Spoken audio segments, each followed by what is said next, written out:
You guys, we need to talk about Jenn. Bachelorette Jenn, the finale just happened. And if I could just turn back time, would I have even seen this entire season?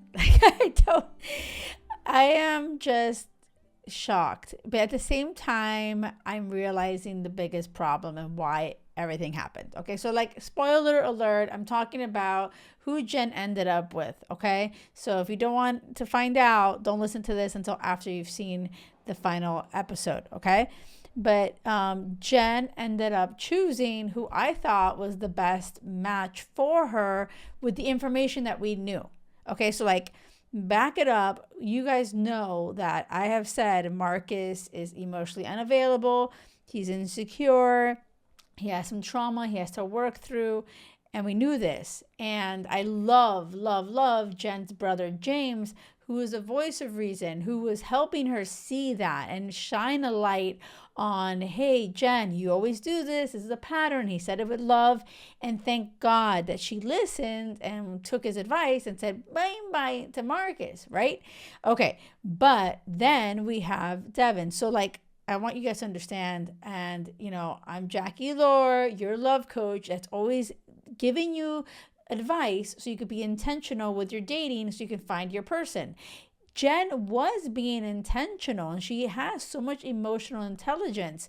But that being said, even though I've always been a fan of The Bachelor and The Bachelorette, something that is completely has gone wrong that I've realized on this season is that Jenn fell for Devin in this enclosed, perfect little bubble, right?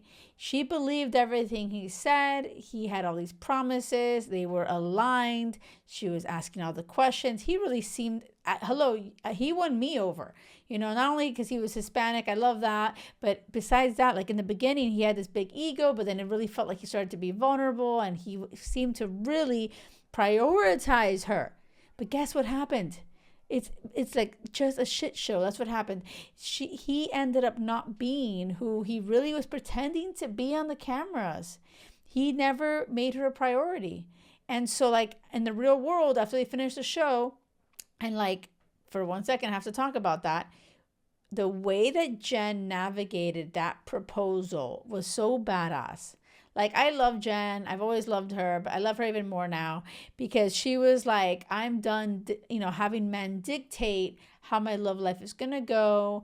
I don't want to be told what to feel, what to do, and just, see what happens. She's like, I love Devin. I'm going to propose. I'm like, shut up. She's such a badass. I love it. But he says yes. And it was so cute. And he also proposes to her and has a beautiful ring. Yada yada.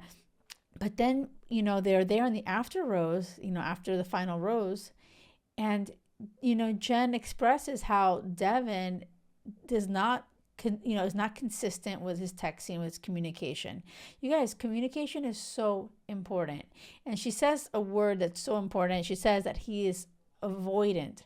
And so like so many times in my past, I've been anxiously attached where I've chosen a guy where I'm like chasing after their love, hoping they show up for me, and they never do.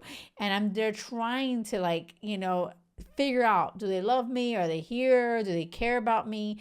And it's always me putting the effort and they are avoiding me, and they're like avoiding love altogether. And so a lot of anxiously attached people will date avoidant.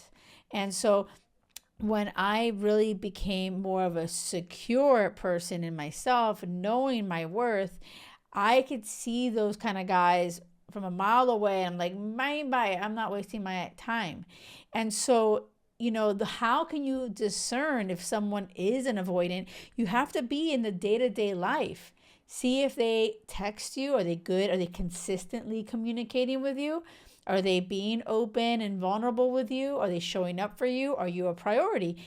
The issue with the show was that they are unable to actually see that. Like Jenn was never going to be able to see that until after the proposal. The entire show, they're on a magical island, or they're traveling to Hawaii, they're traveling all around the world, and they're having like this everything's perfect, everything's paid for. They don't have a job. You don't even have your freaking phone. Like Everything is like, there's no distractions. You're all about each other, right? So then when you propose and you're engaged, you go into the regular world. And now Jenn is realizing Devin is just working and doing his own thing. It's all about Devin and it's not about her.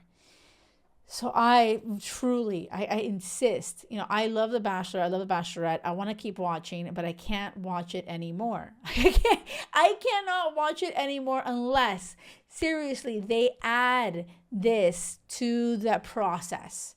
Like, I love what they're trying to do and I love like so much about it. But what happened to Jenn is heartbreaking, where she was unable to see that he was an inconsistent fuck. Sorry, but yeah, that's what he was.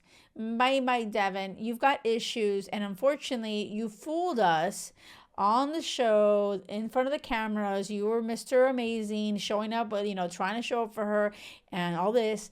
But no, you really truly weren't. And something that I realized too on this last episode, he said something when they did the spiritual, like this, ceremony. You're supposed to put, get this rock and think about your biggest fear and throw it. I didn't understand his. I was like, wait, what? He's like, I don't want to choose the bad over the good. I want to, accept the good and like the good that's right in front of me. And when he said that, that sat so weird to me. Like, that felt really weird. I felt like, wait, is his process, is he struggling to accept love, a healthy love? Is he immature? Is he not ready for something serious? Like, all these things came to my mind when he said that, but Jenn didn't question him, which I was like, wait, what? Because, Jenn talked about her abandonment issue and like that was her fear and we knew all about it, but what was his about? And so I feel like we had a little bit of like these little hints and we could have probed a little more, but I feel like it would have been clear as day if they were able to go to their homes before engagement and see, like, she goes to where she lives and he goes to where he lives in Houston, and then she could see, oh wow, his ass never calls me. Like, there's no more cameras around, right? It's like, go live your life for like 2 weeks or a month or whatever and see who they are. People will tell you who they are. And she saw right away, wow, I'm not a priority in his life. And she wasn't willing to tolerate it. Good for you, Jenn. And like the way that he was talking, I don't know, I just feel like he just lacks maturity. And I think like his priority was like, he was ended up in New York for work, but also dancing with Jeremy in the clubs or whatever. I just feel like he's full of shit. Like, I don't trust him. And I feel so bad for Jenn. Like, this sucks. But I hope Jenn can be like, how can I take this experience and learn from it? What can I do? Like, she did put herself out there. That took courage. That wasn't easy. But like, she could really go down the route of, I put myself out there and I got hurt again. And I am done with this. Like, she may be jaded. She may be so hurt. She wants to put walls up. She becomes guarded. This is when you can choose to be the author of your own story. This is where you're like, I don't want to be that victim mindset, because at the end of the day, she kind of was, right? Like, he lied to her, he bullshitted her and fooled her, right? But that being said, a piece of me wants to challenge that as a tough love coach. Is like, most of the time we let ourselves be fooled.